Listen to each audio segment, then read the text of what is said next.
The Sandman.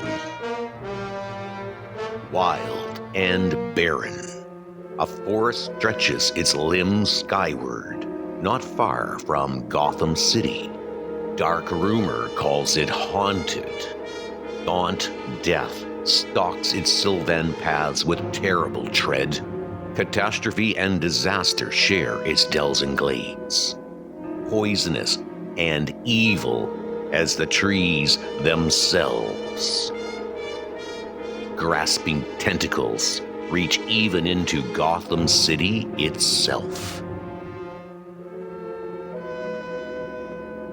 And into this perilous labyrinth, one day, stroll Sandman and Sandy, juggernauts of justice, to begin the adventure of the Magic Forest.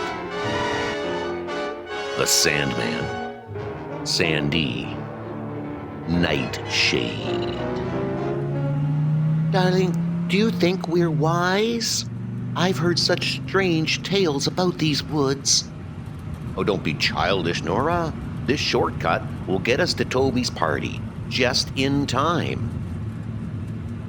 Suddenly, the maddening screech of brakes mingles with the terrified screams of human throats as the car plunges over a bottomless chasm which suddenly opens beneath it. The road's disappeared!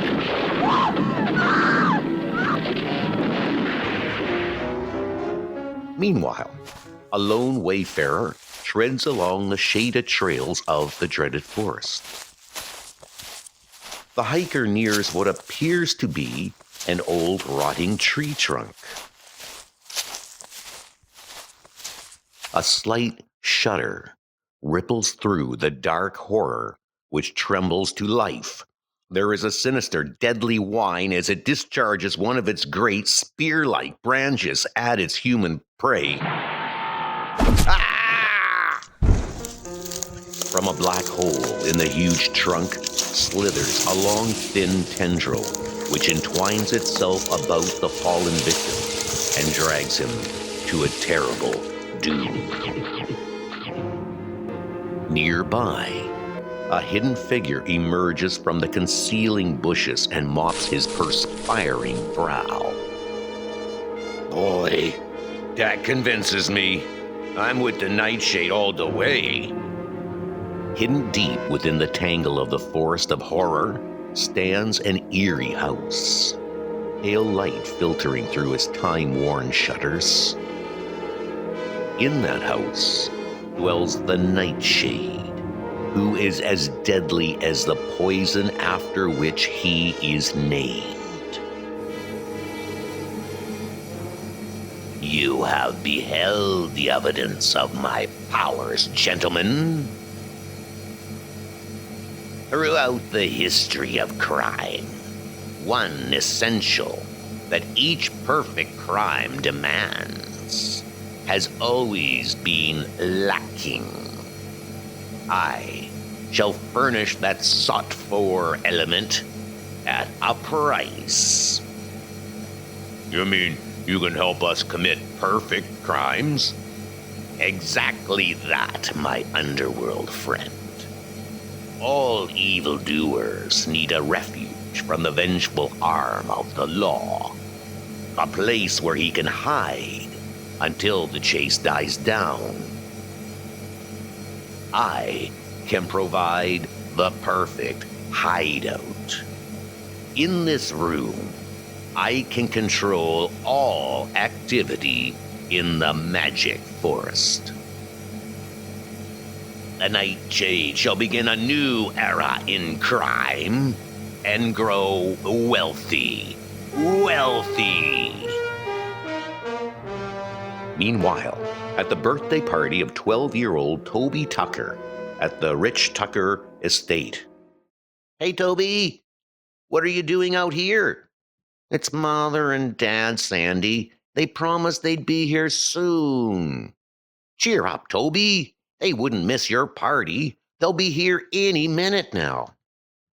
Meanwhile, watching the boys are Wes Dodds and the Tucker butler. Frankly, Mr. Dodds, I'm a bit worried myself. You see, Mr. and Mrs. Tucker were motoring home by way of that awful forest. Wes later called Sandy aside. You mean we're going to the haunted forest? Boy, that sounds like excitement. The two golden figures leap into their streamlined roadster and roar away to challenge the perils that lurk in the forest of horror. I don't think there's anything wrong, Sandy, but I've heard so many rumors about those woods. Better if we looked around. Boy, what a spooky-looking place. Massive tree tentacles suddenly dart downward, seizing the car's occupants in a tightening, relentless grip. Hey! I think I'll cut me a chunk of this thing. Unsheathing his wire-poon gun, the Sandman plunges its point into the tentacle. Wrapping a slice of the rubbery tree tentacle around the handle of his wire-poon, the man of mystery drives the sharp point home into the writhing bough. I thought so. The tentacles grow limp and release the two struggling figures. Gosh, how'd you manage to free us? Imitation rubber tree branches, operated by electricity, insulated the handle of my wire-poon with rubber, and then short-circuited the wires. This is the road the Tuckers may have traveled on. Quite a stretch, too. Even as the Golden Boy speaks, his feet pitch out from under him. Sandman, help! That was a close one. Well, this is a surprise. Fancy meeting you here. What is it, Sandman? What do you see? Meanwhile, along the same forest road, a fleet of police squad cars speeds madly along, their sirens shrieking at full blast. The leading police car screams to a halt as a masked golden figure suddenly leaps in front of it. You men were heading straight for this chasm. I'm glad I stopped you. Why, it's a straight drop down to nowhere. Who's the dame, kid? This is Mr. and Mrs. Tucker. We found them clinging to a ledge on the cliff. The Tuckers took this road and went straight on over the cliff. Evidently, the warm currents sweeping up from below the cliff create a mirage, which reflects the road like a natural mirror. I get it. The reflection of the road makes it seem as if the road continues, but it doesn't.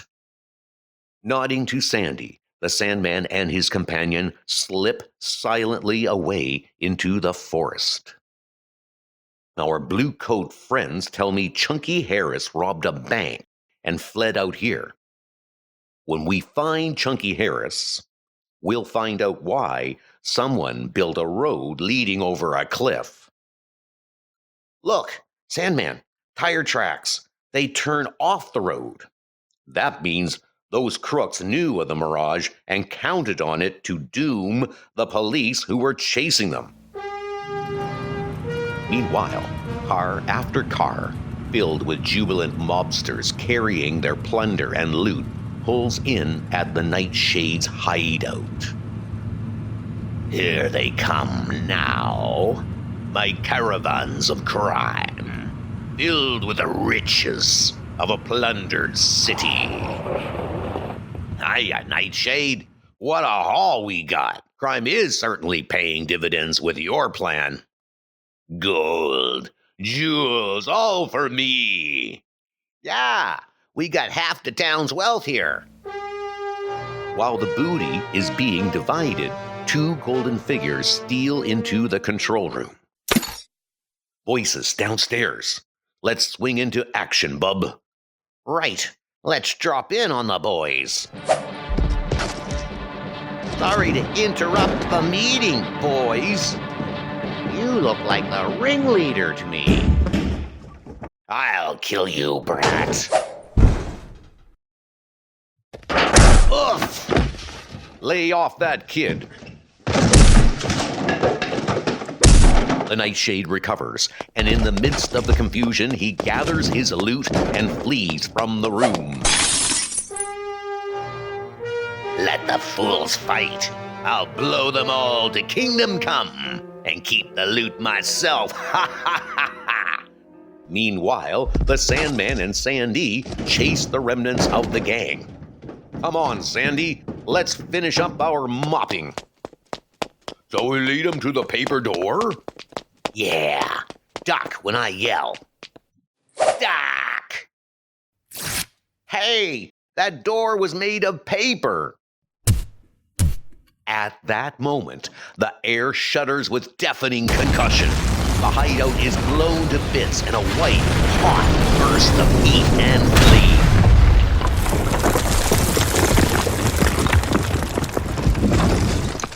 Boy, that was a close shave. We're lucky that the concussion blew us clear out of danger. Run for it, kid. Those robot trees are out of control. Sandman, look, it's the Nightshade. The Sandman. I'll make certain you die this time. It was probably he who set off the explosion.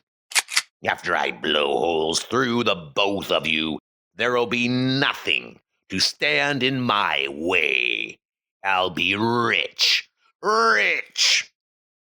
High above the Nightshade, a writhing doom slashes earthward and entwines itself around him with a sickening snap. The wildly gyrating tentacle literally shakes the Nightshade to death before it violently flings his body across the magic forest, where it disappears among the distant trees. Meanwhile, the explosion fire sweeps rapidly over the synthetic forest, engulfing everything in its path. That's the end of the Nightshade. Let's get out of here before it's the end of us. This is the road that leads out of the forest. Step on it. Reaching the safety of the suburbs, the Sandman and his little pal watch the Nightshade's magic forest consumed in the blazing inferno. Like the dreams of evildoers, this fantastic one goes up in smoke, Sandy. An hour later, at the Tucker home. Hiya, Sandy. Did you hear what happened? The Sandman and Sandy saved my mom and dad. Gee, that must have been thrilling. Say, that sounds exciting, Toby. Why don't you tell Sandy all about it, Toby? He's a close follower of all the Sandman's exploits.